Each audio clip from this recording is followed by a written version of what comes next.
new record by winning their 8th Test match in a row. They beat South Africa in Port Elizabeth by 7 wickets. James Munro reports. And there it is. The moment England's cricketers made history with a 4 from Andrew Strauss. After 127 years of trying, this England side is the first to win 8 Test matches in a row. And we haven't really thought about the 8 victories. We just really concentrated on the first game here, and delighted to go 1-0 up. There was periods of play where we played excellent cricket, and there's also areas of play which we need to improve for Durban. But there's some outstanding individual performances in our team. None better than Andrew Strauss, who scored more than 200 runs in this test. He was named man of the match. He made his debut in the first victory of the summer at Lord's and has played in every test since. Together with Graham Thorpe, he steered England to a comfortable victory today. And there'll be 4 more. Over the 8 Test matches I've played, 8 different batsmen have scored hundreds, and that just shows the depth we've got, and hopefully that'll continue for the rest of the series. England still have a long way to go to match Australia's world record of 16 Test wins in a row, but they can close the gap with a victory over South Africa in the 2nd Test, which begins in Durban on Boxing Day. James Munro, BBC News.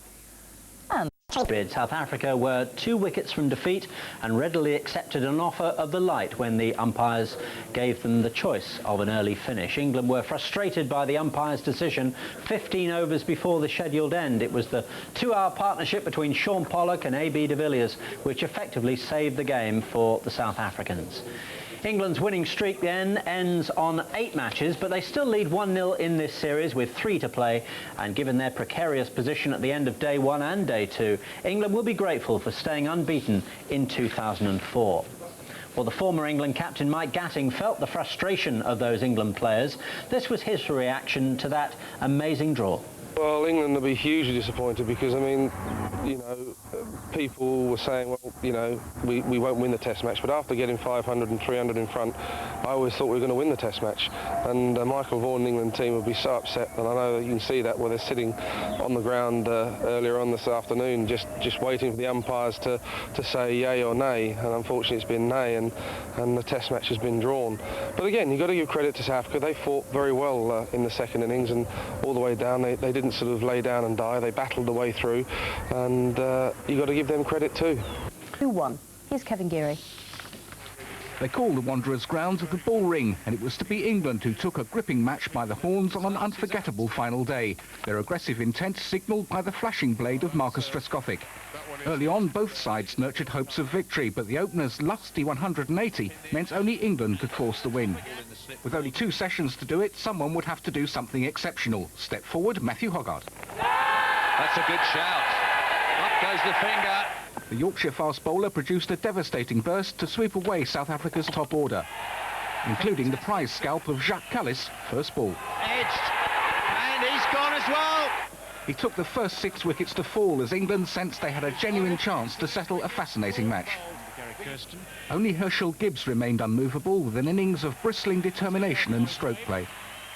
Once he went, LBW to Giles for 98, England were through to the tail.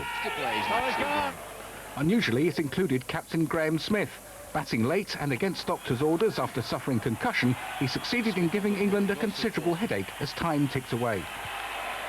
Eventually, they summoned their mop-haired Yorkshireman again, and fittingly, it was he who sealed a famous win. It's great to go 2-1 up. As I said, the bowlers deserve a hell of a lot of credit for doing that. But we also realise there's 1 game left. We're in a great position at the minute, but there's a lot of hard work to do before we win the series. Once again, England have proved they have genuine quality and character. Kevin Geary, BBC News. They go 2-1 up in the series. England's hero was their fast bowler Matthew Hoggard, who finished with a career best 7 for 61 and a total of 12 wickets for the match. The 5th and final test begins on Friday.